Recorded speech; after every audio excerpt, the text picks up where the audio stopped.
Role है सबका जी जी sir, आप बता दीजिए क्या कुछ विषय आप सभी पत्रकार छायाकर भाइयों का स्वागत है। आपने बड़े शॉर्ट नोटिस पे हमारी पीसी में आपने इतने इक़्तिदार में आए, इसके लिए आपका बहुत बहुत शुक्रिया। मैं आपका पहले परिचय करवा देता हूँ। ये मेरे साथ सुरेश शर्मा जी बैठे हैं, सीनियर वाइस प्रधान सिरसा क्लब। मेरी इस तरफ बैठे हैं ईशू बांसल जी, वाइस प्रधान सिरसा क्लब। मैं यहाँ बैठा हूँ as a joint secretary Sirsa club. हम 5 लोग चुन के आए हुए हैं क्लब में से। एक है हमारे सचिव महोदय राजेश लाला जी और हमारे कैशियर साहब है नकुल मोहंता जी। आप लोगों को कष्ट देने का एक मुख्य कारण ये था कि आज नॉमिनेशन सिरसा क्लब के भरने की लास्ट तारीख है, तो हम लोग इलेक्शन में नहीं जा रहे। उसका कारण ये था कि इलेक्शन असंवैधानिक तरीके से हो रहा है। मैं एडवोकेट हूं, तो अनडेमोक्रेटिक चीज के लिए तो मैं नहीं जाऊंगा। राजेश सचिव महोदय जी ने एक तो सबसे मेन मुद्दा हमारा यह है कि अपनी लिस्ट ही बनाकर अपनी लिस्ट पे चुनाव करा रहे हैं। 950 मेंबर हमारे बाईलॉज में लिखे हुए हैं कि 950 मेंबर से ऊपर हम मेंबर ही नहीं बना सकते। उन्होंने 975 की लिस्ट चिपका दी और उस पर चुनाव करा रहे हैं। हमने गौरव शर्मा जी से को कंप्लेंट करी, जो असिस्टेंट रजिस्ट्रार हैं। हमने डीसी साहब को भी कंप्लेंट डाली। डीसी साहब के पास हम 7-8 बार गए। उन्होंने डीआईसी साहब को, गौरव शर्मा जी को बोला। गौरव शर्मा जी ने हमारी कंप्लेंट पे कोई भी सुनाई नहीं करी। मेरे हिसाब से वो बायस्ड हैं। The reason best known to him, उन्हें पता है कि वो बायस्ड क्यों है। मेरा पत्रकार भाइयों से एक गुजारिश हो रहा है कि आप उनसे जरूर पूछिए कि वो बायस्ड क्यों है, क्यों हमारी बात नहीं सुन रहे। हमारे एक मेंबर ने, अमित गोयल जी ने 6 तारीख को वोटर लिस्ट के खिलाफ कंप्लेंट लगाई थी कि वोटर लिस्ट गलत है। उन्होंने ना तो उनको बुलाया ना इस पे कोई सुनवाई करी। हमारे उप प्रधान सीनियर वाइस प्रधान सुरेश शर्मा जी ने भी पिटीशन लगा रखी है। उन्होंने पिछले शुक्रवार को डेट दे रखी थी हमें, वो दूसरे पार्टी के वकील महोदय ने ज्वाइन करवा के वो हमारी डेट 24 तारीख करवा दी। अब आप पत्रकार भाई मुझे ये बताएं कि आज लास्ट डेट है वो नॉमिनेशन भरने की, तो इसको तो पहले रुकना चाहिए था। फिर जब हमें रिलीफ नहीं मिला, हमें लगा कि ये गौरव शर्मा जी बायस्ड हैं, तो फिर हम हाई कोर्ट में हमने ईशू बांसल जी ने रिट डाल रखी है। उसकी 27 नवंबर को सुनवाई है। अब आप जो भाई साहब जो बात पूछना चाहते हैं आप हमसे पूछ सकते हैं। मैंने आपको अपनी बात रख दी। आखिर मामला क्या है, ऐसा क्यों किया जा रहा है? ऐसा था जी, इलेक्शन हुए 3 साल पहले जी, तो 2 पैनल थे, जिसमें से एक पैनल में रोहित गिनेरी वाला का पैनल था हमारा, हम 3 चुन के आए। उधर से राजेश गोयल वाले पैनल में 2 चुन के आए। राजेश गोयल जी ने आते ही क्लब पे कब्जा करने की कोशिश करी, तो हमने उनको कहा कि अब बैठ के मिल बांट के चलो, इलेक्शन कोई भी जीत के आए। हम इलेक्शन जीत के आए थे क्लब के हित के लिए, क्लब के सदस्यों के हित के लिए। 950 मेंबर हैं वहां पे जी, ठीक है जी। तो वो हम उनकी सेवा के लिए आए थे, ना कि हम बॉस बनने आए थे वहां पे। तो हमने राजेश भाई को कहा कि ऐसा, कहता नहीं क्लब तो मैं चलाऊंगा। चलो, हमें लगा कि क्लब का नुकसान ना हो, अगर हम लड़ेंगे तो क्लब पे एडमिनिस्ट्रेटर बैठ जाएगा, तो हम बैकफुट पे आ गए। हमने राजेश जी को कहा कि आप क्लब चलाओ। राजेश जी ने 2-3 मीटिंगें बुलाई, उसके बाद हमें इग्नोर करना शुरू कर दिया। 87 मेंबर बनाए उन्होंने, और किसी हमारे से किसी भी हाउस से उन्होंने अप्रूव नहीं करवाया।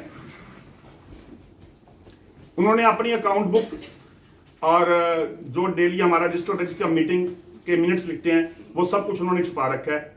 उन्होंने हमें साफ मना कर दिया, देने से इनकार कर दिया। मैंने, सुरेश शर्मा जी ने, ईशू बांसल जी ने कहा था कि हमें दिखाओ, उन्होंने मना कर दिया। टोटली उन्होंने अपने हाथ में क्लब ले रखा है। उन्होंने क्लब का संविधान बदलने की भी कोशिश करी, वो मैं आपको ड्राफ्ट दे दूंगा, उनके ड्राफ्ट पड़ा है। उन्होंने डीसी साहब के सामने जवाब में माना है कि वो मैं संविधान बदलने की सिर्फ ड्राफ्ट किया था, लेकिन वो लागू नहीं करवा पाया।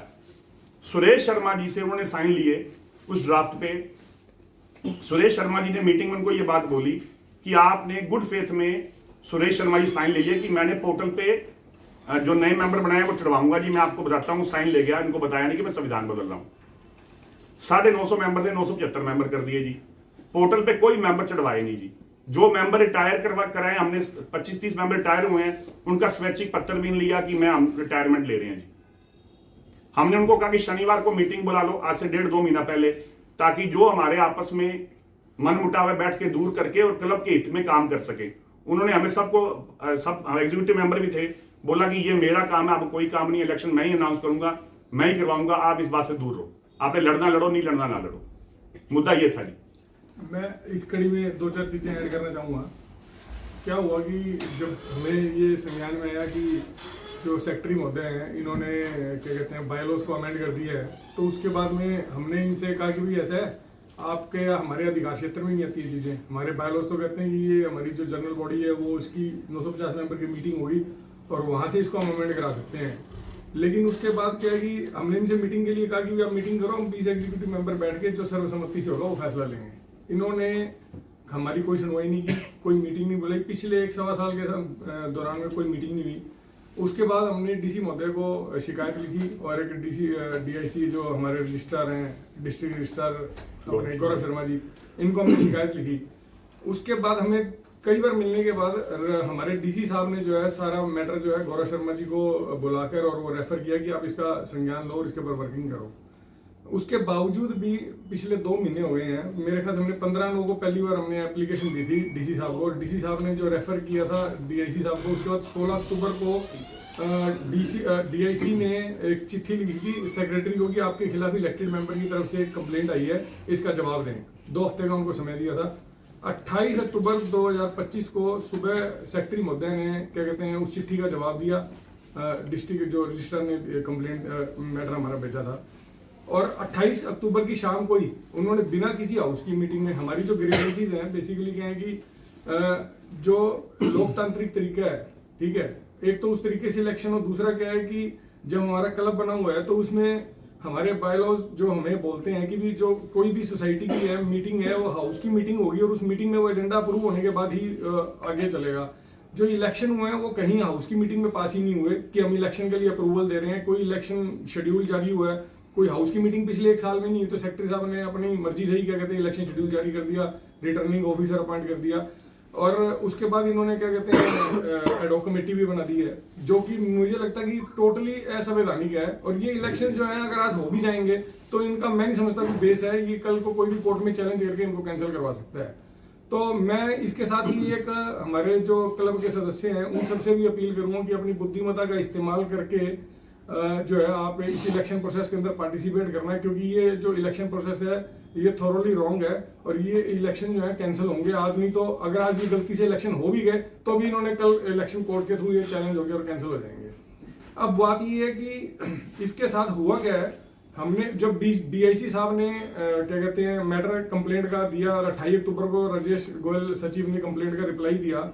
उस रिप्लाई के बाद में इन्होंने 1 नवंबर को वोटर लिस्ट जारी कर दी। हमारे जो बायलॉज हैं सिरसा क्लब के वो बोलते हैं कि 950 मेंबर बन सकते हैं, और जबकि इन्होंने मेंबर लिस्ट जो है 975 की जारी कर दी। ऐसा हुआ कि पिछले 3 साल के दौरान में बिना मीटिंगों से अप्रूव करवाए हुए जो सेक्रेटरी महोदय हैं इन्होंने नए 87 मेंबर के करीब बनाए हैं। वो 87 मेंबर जो हैं देखा जाए तो उन मेंबरों को हाउस से अप्रूव करके उन्हें मिनट लग के, और वो लिस्ट जो है पोर्टल पे अप्रूव होनी चाहिए क्या कहते हैं हमारे डीआईसी के पोर्टल पे। वो डीआईसी के पोर्टल पे जो मेंबर अप्रूव होगा वही सिर्फ वोट देने का अधिकार रखता है। लेकिन यहाँ तो वो जो पोर्टल पे आज की डेट में भी 2022 में जो मेंबरों ने वोट दिए थे आज की डेट में वही पोर्टल पे मेंबर बोलते हैं। तो किसी भी तरीके से वो जो 87 मेंबर हैं जिनको ये बनाया गया वो सब क्या कहते हैं गलत तरीके से बनाए हैं, इन्होंने कोई हाउस से अप्रूव नहीं किया।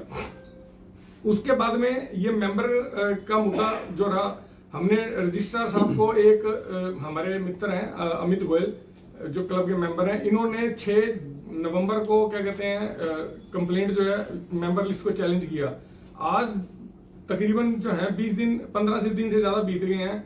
हमारे जो डीआईसी महोदय हैं गौरव शर्मा जी, इन्होंने उस कंप्लेंट के ऊपर कोई संज्ञान नहीं लिया, वोटर लिस्ट को चैलेंज किया जो उन्होंने किया।